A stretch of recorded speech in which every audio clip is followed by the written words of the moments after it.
Hello there, this is Al 24 News. I'm Abdurrahim Kashur and to the headlines. President Joe Biden outlined his administrator's plans to combat the Omicron variant. Plus,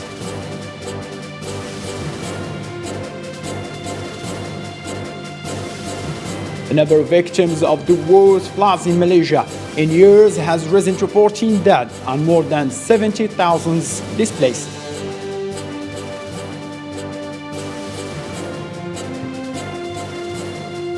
Also coming up, the International Federation of Red Cross and Red Crescent Societies calls for $22 million to fund relief and reconstruction efforts in the Philippines.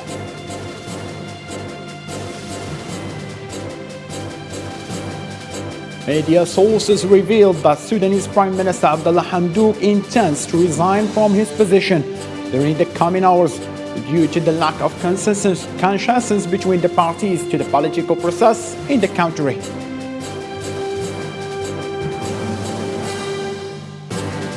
Hello again and welcome. Those were today's headlines. First, in Algeria's foreign exchange reserves, including gold, stabilized at $44 billion at the end of the last September, benefiting from the decline in the trade balance deficit. Rustam Fadil, the governor of the Bank of Algeria, revealed that the country saved $10 billion from the import bill during the first 10 months of the current year. More in this report. Despite 2 years of the pandemic and difficult financial conditions, Algeria's macroeconomic indicators continue to improve for the 10th month in a row. The central bank revealed the stability of foreign exchange reserves of $45 billion at the end of last September. The announced figures from the highest monetary authority in the country show a record decrease in the trade balance deficit, moving from $10.5 billion in September 2020 to $1.5 billion at the end of last September. The Algerian Finance Minister Ayman Ben Abdelrahman announced that his country had achieved a trade surplus that exceeded $1 billion at the end of last November for the first time in 7 years. Exports rose by more than $10 billion during the commercial year ending in September 2021, and a record increase in the country's fuel exports by more than 57% compared to the first 10 months of the previous year and the current one. The country's import increased by about 2%, in contrast to a record and historic increase in the country's exports outside hydrocarbons, which achieved revenues of $4.5 billion at the end of last November, a level considered the largest in the country's history. The Chinese vaccine produced in Algeria by the Seidel Group in collaboration with Sinovac Institute in China will be available in the coming weeks. It is noteworthy that Algeria began local production of the vaccine in China on September 29th. According to the official data, Constantine's Seidel unit has an average capacity of 320,000 doses per day for 8 working hours, or let me say 8 hours. President Joe Biden outlined his administrator's plans to combat the Omicron variant. The federal government plans to purchase 500 million rapid COVID-19 test kits for home use, set up new testing sites, and mobilize 1,000 military medical personnel to advance to hospitals criticized by the sudden surge in COVID-19. Hussein Berkan on what's follow. U.S. President Joe Biden warned unvaccinated Americans that they are putting themselves and their loved ones at risk. In a speech at the White House, Biden revealed new plans to purchase 500 million rapid tests for COVID-19 and provide them free of charge to citizens who request them by next January. We also need to do better with at-home testing. So I'm announcing today the federal government will purchase 1/2 billion, that's not million, billion with a B, additional at-home rapid tests with delivery starting in January. We'll be getting these tests to Americans for free, and we'll have websites where you can get them delivered to your home. We've arranged for it to be easier for you to find a free COVID testing site near you on Google. Biden encouraged vaccine holders to take action as Omicron spread across the country, saying that if they are not fully vaccinated, they have good reason to be concerned. In addition, he invited people who did not receive reinforcement to be scheduled. Biden also promised that the country would not face another shutdown as it did in March 2020, explaining that more than 200 million Americans are fully vaccinated now. This is not March of 2020. 200 million people are fully vaccinated. We're prepared. We know more.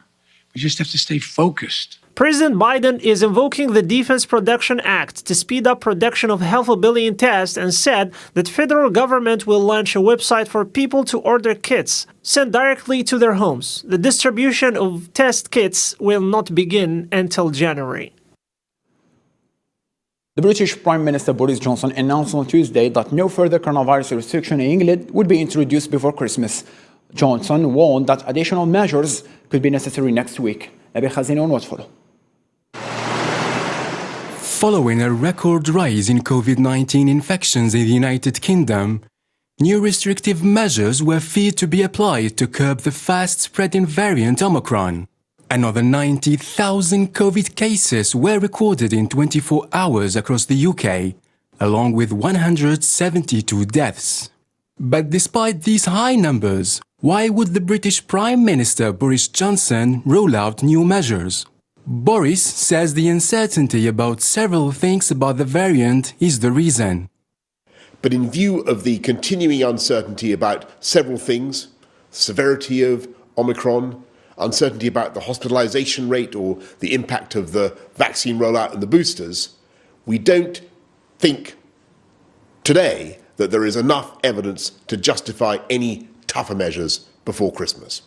Families and friends can now gather to celebrate their holidays, knowing that COVID restrictions are just around the corner. Last year, millions of people across the country called off Christmas gatherings. This year, there were also new rules dropping just a week before Christmas. And we continue to monitor Omicron very closely, and if the situation deteriorates, we will be ready to take action if needed. And what this means is that people can go ahead with their Christmas plans, but the situation remains finely balanced. And I would urge everyone to exercise caution, to keep protecting yourselves and your loved ones, especially the vulnerable, and remember to keep following the guidance. Wear a mask indoors when required to do so, keep fresh air circulating, and take a test before you visit elderly or vulnerable relatives. The UK leader has been under pressure to clarify the restrictions he proposed after a marathon meeting with his top team on Monday ended without movement on COVID curbs. Last week, his own MPs mounted a bruising House of Commons rebellion against the tightening of virus restrictions. More international news over the COVID-19 in this new variant of Omicron spreading all over the world. In this paper by Zahra Furjani.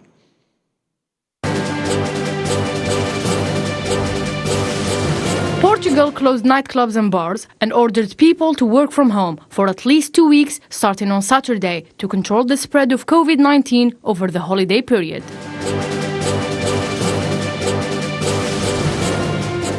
The Scottish government confirmed plans for strict caps on numbers at all large events, with the exception of weddings and funerals. Pubs and restaurants will also be expected to reintroduce 1 meter physical distancing. Australian Prime Minister Scott Morrison ruled out a Christmas lockdown, saying hospitals were dealing well with a record spike in COVID-19 cases, fueled by the Omicron variant. The French government will present draft legislation for vaccination pass to the Council of Ministers on December 27th, so that it can be examined by the end of the year and discussed in Parliament in early January of the coming year. The government of Singapore announced it will freeze the sale of tickets for arriving flights under its quarantine-free travel program for 4 weeks from Thursday to curb the risk from the fast-spreading Omicron variant. China's strict COVID-19 policy is weighing on consumption and rattling foreign firms, but its effectiveness to maintain stability heading into a sensitive year means Beijing will stick to its approach. The number of victims of the war's floods in Malaysia in years has risen to 14 dead and more than 1,700 displaced. Heavy rains over the weekend caused floods in many towns and villages. Cutting off main roads, the government has mobilized thousands of emergency service personnel and military, but critics said that was not enough and volunteers had to step in to provide food and boats for the rescue operations. The International Federation of Red Cross and Red Crescent Societies called for $22 million to fund relief and restriction efforts in the Philippines. Aid workers delivered food and water to Philippine islands affected by Typhoon Ray, which killed at least 375 people, while humanitarian organizations appealed to help hundreds of thousands of people left homeless. A member of rescue team has said that at least one person is dead and dozens more are missing after a landslide at Jade Mine in northern Myanmar.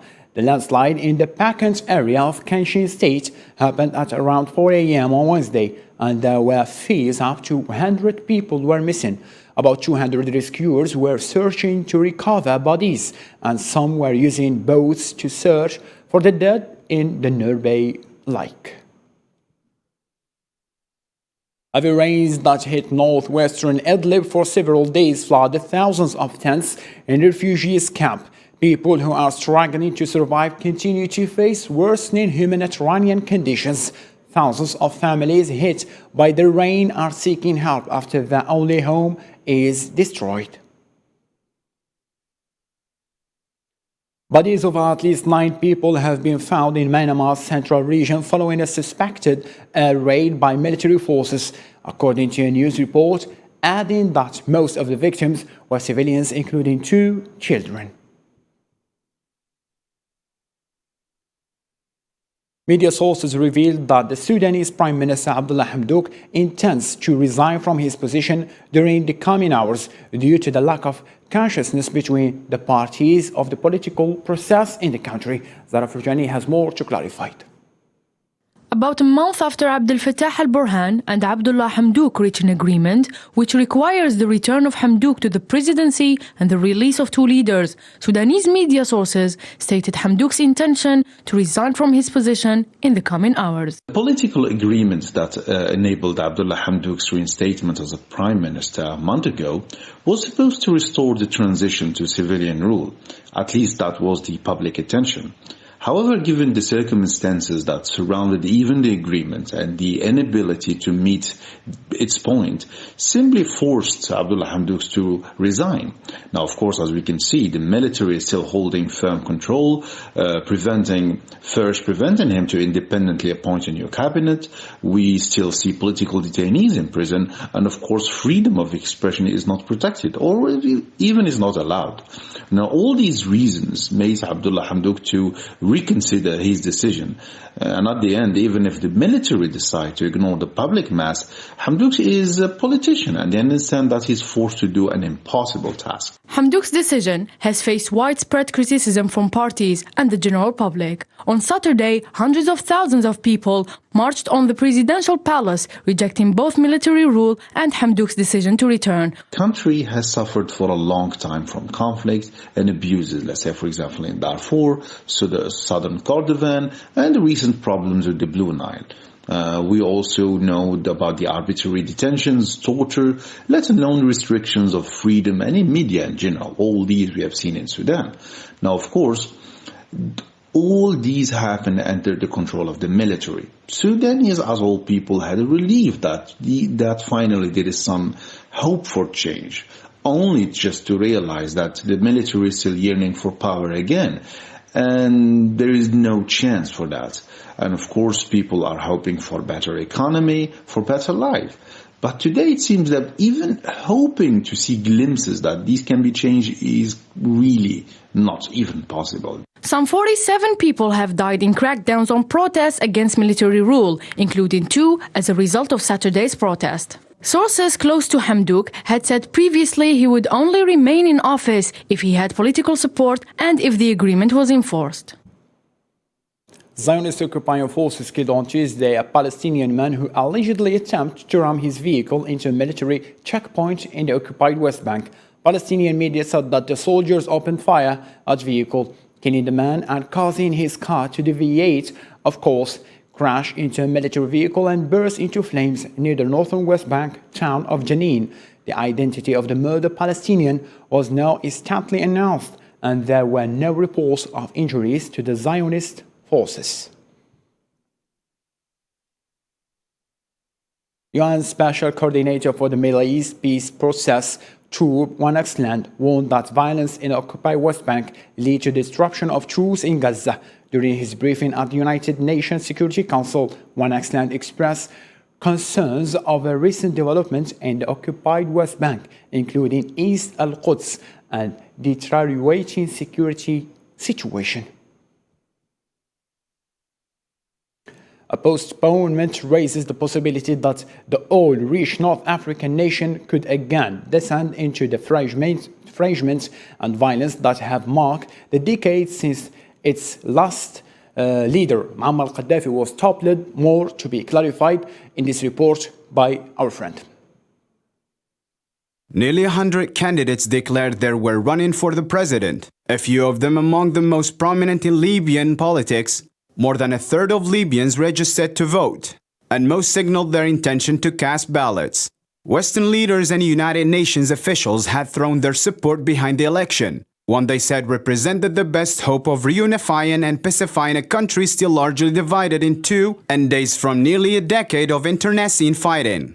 For more than a year now, Libya has been hurtling toward the long-awaited presidential election scheduled for Friday, the 70th anniversary of the country's independence. But with just a few days to go, Libya's High Elections Commission on Wednesday suggested postponing the first round of voting to January 24th, according to a statement on its Facebook page. Libya's Parliamentary Electoral Committee earlier said it would be impossible to hold the presidential election on Friday, and that the speaker should start planning a new political roadmap.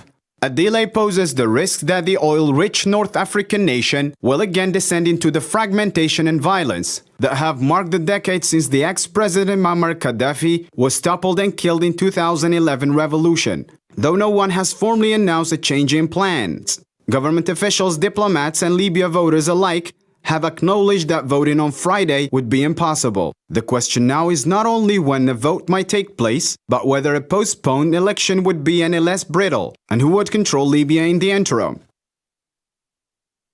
The jury in Ghislaine Maxwell's sex trafficking trial asked on Tuesday to review transcripts of testimony from 3 accusers. Jane, who testified under a pseudonym, said Epstein started to sexually abuse her when she was 14. She told jurors Maxwell was sometimes presented for and participated in such abuse. She also discussed alleged group sexual encounters and recalled meeting Maxwell in summer 1994 at a youth arts camp in Michigan.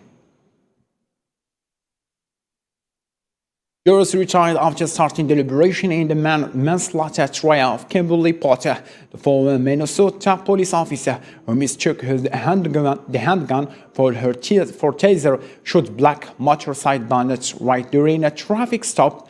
Marwab Al-Iwar has more to clarify. After officers shot a black motorist mistakenly, the jury met for about 5 hours following closing arguments in which prosecutors accused Kimberly Potter of a blunder of epic proportions in Wright's death in April's traffic stop. During 8 days of testimony in the trial, jurors heard from 33 witnesses. Potter said during her testimony she mistook her gun for her taser and insisted she didn't want to hurt anybody. Body camera and patrol car footage was shown during the trial. In the video, Potter can be heard saying "I'll tase ya" before shooting Wright. Caused his own death, unfortunately. If he would have gone and with the officers, been handcuffed, go to the squad car, go take your ride downtown, and it's over.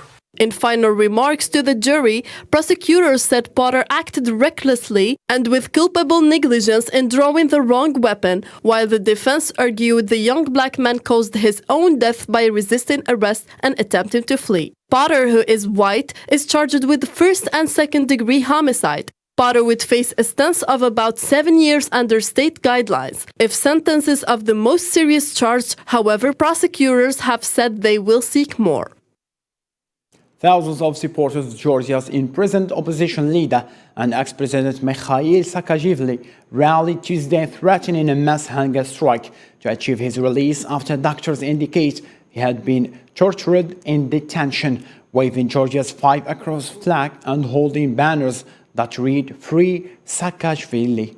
Protesters marched through the capital, Tbilisi, before gathering outside parliament for the rally time to coincide with the politician's 54th birthday. Coast Guard launched a search and rescue operation Wednesday after a boat carrying as many as 50 migrants started to take in the water south of Greek island. Rescuers found 12 of them, most Iraqis, in the boat's tender, but the rest were still missing. However, the number of arrivals has fallen sharply since 2016, after the EU and Ankara agreed a deal to stop migrants from crossing to Greece.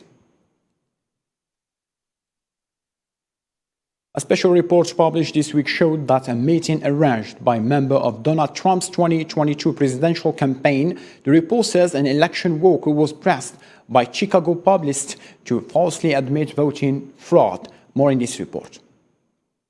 A new report showed that a member of Donald Trump's 2020 presidential campaign arranged and took part of a meeting at which a Georgia election worker says she was pressed by a Chicago publicist to falsely admit voting fraud. The meeting was held at a late night on January the 4th, where an election worker faced pressure to implicate herself in a conspiracy theory made by Donald Trump himself as he sought to overturn his Georgia election loss, the report says. Harrison Floyd, executive director of Black Voices, which is a national campaign coalition for Trump, said he has recruited publicist Trevian Kutti to meet with Georgia election worker. Harrison Floyd added that he asked Trevian Kutti to visit the Atlanta area to speak with a 62-year-old temporary election worker, Ruby Freeman. However, Floyd said that he had left his role in the Trump campaign before the January 4 meeting. Floyd said Trump himself never asked me to go to Georgia, and board members of the Black Voices for Trump group had no involvement in this. Floyd added that his intention behind arranging the meeting was to help Freeman get assistance, including immunity from prosecution over claims from the Trump camp that she had committed voting fraud. But a former Justice Department official in Georgia confirmed that state and federal investigators concluded in December 2020 that there was no evidence Freeman committed fraud. The report shows that the revelation ties senior Trump campaign figure to effort to get election worker to confess to bogus fraud charges. This comes after an association press review of every potential case of voter fraud in the 6 battleground states disputed by former President Donald Trump has found fewer than 475, a number that would have made no difference in the 2020 presidential election. Brussels launched legal proceeding against Poland over dispute over the priority of European Union law in the country. The dispute dates back last October, when the Polish Constitutional Court ruled that Warsaw membership in the European Union does not give the EU courts the highest legal authority. The European Commission said that it has serious concerns about the ruling. Russian Foreign Minister Sergei Lavrov said that the U.S. has indicated its readiness to start dialogue with Russian security guarantees early next year. Russian Foreign Minister Sergei Lavrov announced that discussions on the security guarantees initiative presented by Moscow to NATO and the United States of America will start early next year. Jake Sullivan, White House National Security Advisor, stated earlier this week that the U.S. has been and is always ready for dialogue. We have been clear as the United States, and just yesterday the 30 nations of the NATO alliance were clear in a statement that came out of the North Atlantic Council. We're prepared for dialogue with Russia. We've had dialogue with Russia on European security issues for the last 20 years. We had it with the Soviet Union for decades before that. That has sometimes produced progress, sometimes produced deadlock. But we are fundamentally prepared for dialogue. Russia has now put on the table its concerns with American and NATO activities. we're going to put on the table our concern with Russian activities that we believe harm our interests and values. That's the basis of reciprocity upon which you would pursue any kind of dialogue. It was agreed that the first round of talks would take place early next year between Russian and American negotiators, which their names have been determined and are acceptable to both parties. For its part, Vladimir Putin stressed that the West must understand that Russia has nowhere to retreat. What they do now on Ukraine territory, or what they plan to do, is happening, not thousands of kilometers from our state border, but at our gates. They must understand that we have nowhere to retreat. Armed conflict and bloodshed are absolutely not something we would choose. We do not want such a scenario. We want to solve problems using political and diplomatic tools, but also to have explicit, understandable, well-defined legal guarantees. Lavrov stated earlier this week that Russian President Vladimir Putin discussed this issue with his French counterpart Emmanuel Macron and the new German Chancellor Olaf Scholz recently, and assured them that Moscow would raise the issue of guarantees. German media regulator MABB has requested European satellite service Eutelsat NB to remove the broadcast of RT's new Moscow-based German language channel RTD from its platform on Wednesday. The new German language broadcast of Russia's international television station RTD went off the air days after its launch, after German authorities ruled that it did not have the license it needed to operate in the country. The Danish labor market's population has grown for the 9th straight month in October, but analysts have expressed concern about the sustainability of the labor shortage. Islam Sidon, watch follow.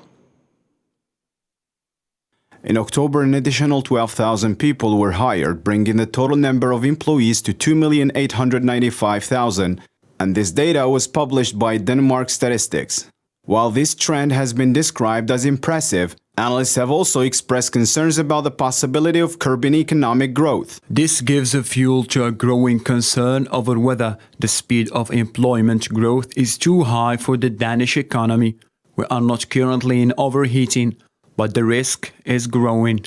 According to experts, the current place of employment is not sustainable due to the demand for labor. The labor shortage is a genuine obstacle for economic growth in Denmark, and there is also a quite clear risk that we will come into a period with unsustainable wage increases, which could be the basis of the next crisis. The recently announced COVID-19 restrictions will continue to affect other sectors, especially the cultural and leisure sectors, during the winter months. Another senior economist at the Danish Chamber of Commerce said he did not expect the closure of businesses, such as cinemas and theaters, to have a significant impact on employment during the winter. According to a top Ukrainian energy executive, Kiev has plans to delay the startup of the sensitive Nord Stream 2 project, which will transport gas from Russia to Germany via the Baltic Sea.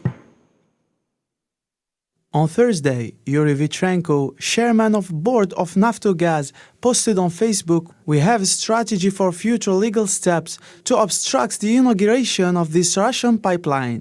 He went on to add that Kyiv will make every attempt to halt the project's operation, saying that Ukrainian efforts had already delayed the completion of this pipeline for more than a year. He said, "This is the outcome of our work with American and European colleagues," adding that Naftogaz had also entered the Nord Stream 2 certification process, which is now underway. The pipeline was finished in September but has yet to be operational, with German authorities estimating that it will take 6 months or more to complete the necessary documents. Currently, European countries receive a large part of their Russian gas supplies via a Soviet-built network of overground pipe following through Ukraine. And Kyiv worries that if the project is approved, it will lose billions of dollars in transit fees. In November, Ukraine's Foreign Minister Dmitry Kuleba took credit for delaying Nord Stream's 2 approval, saying that it should have been operating and earning money a long time ago. But the fact that it still doesn't not work and we are fighting against it is the result of our common endeavors. Turkey's lira ended up the session up over 20% after President Tayyip Erdogan introduced a series of steps that he said will ease the burden of the weakened currency on the Turks, while vowing to press on with the low rates policy that led to the lira's slide in the first place. The lira, which was down more than 10% at 18.4 to the dollar earlier, strengthened sharply and ended up 25% on the day at 35% in reaction to that Erdogan announcement. In its largest daily trading range on the record, it remains down 45% so far this year. We are presenting a new financial alternative to citizens who want to alleviate their concerns stemming from the rise in exchange rates when they evaluate their savings. With the interest rate cuts, we will all see how inflation will start falling within months. This country will no longer be a heaven for those adding to their money with high interest rates. It will not be an import haven. A March report from the UN panel said that the first and autonomous drone attack may have already happened in Libya, yet a United Nations conclave in Geneva last week failed to regulate the use of killer robots on the battlefield. Nadia Kasmi reports. Country officials and campaigners have expressed disappointment after United Nations talks on autonomous weapon systems known as killer robots stopped short of launching negotiations into an international treaty to govern their use following opposition from manufacturing states. Robot power! Unlike existing semi-autonomous weapons such as drones, fully autonomous weapons have no human-operated kill switch and instead leave decisions over life and death to sensors, software and machine processors. Countries are already investing heavily in the development of laws intended the 5-day meeting in Geneva, blocking a majority from agreeing on steps to establish legally binding rules on machine-operated weapons. So if we make a robot and we end up dying because of a robot, should I be surprised? Should any of us be surprised? No. Well, maybe I'm a military person and I want to send a robot in. Well, I already know how to kill you. I have missiles, I have tanks, I have nuclear weapons. So you're going to fear the robot and not the missile? I think it's misplaced concern. According to media sources following the talks, told that Russia, India and the United States were among the countries that pushed back against a new laws treaty. The US has pointed to the benefits of laws, including precision. 68 states have called for a legal instrument at the UN, while a number of NGOs have been battling the unregulated spread of such weapons and pushing for new regulations. Campaigners now believe a separate process from the longer-running series of UN talks may be needed to ensure future progress on the issue.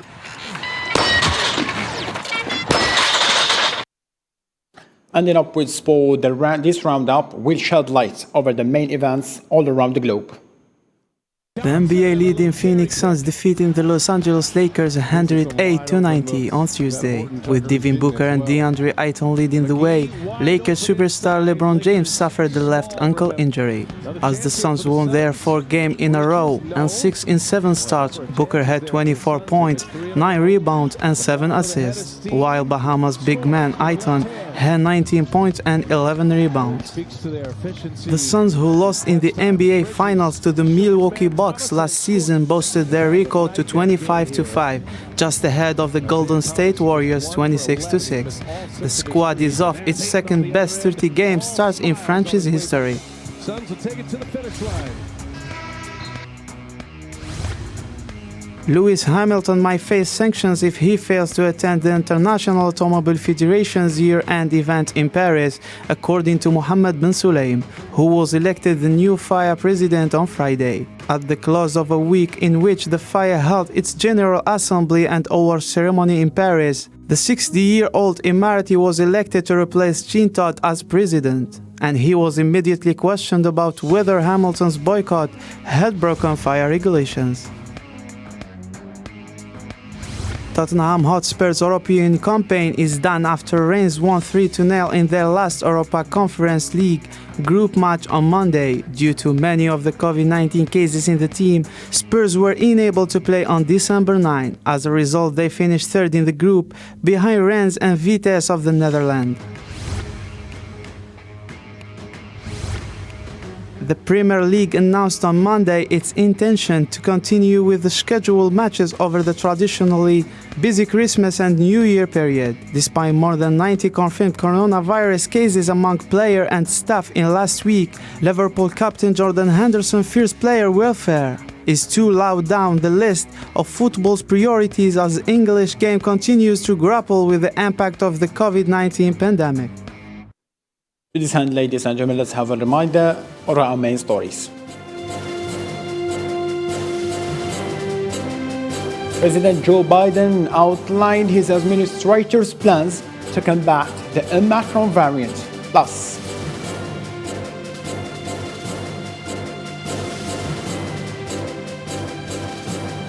the number of the victims of the worst floods in Malaysia in years has risen to 14 dead and more than 70,000 displaced.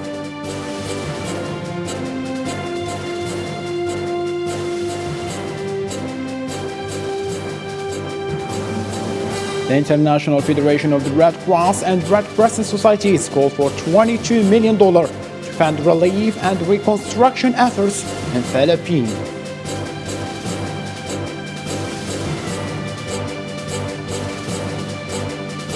Media sources revealed that Sudanese Prime Minister Abdullah Hamdok intends to resign from his position during the coming hours due to the lack of consciousness between the parties to the political process in the country. That's all the information we have acquired for today's news bulletin. Thank you so much for being with us, and a special appreciation to our English team and as well as the technical staff. See you. Bye-bye. Good night.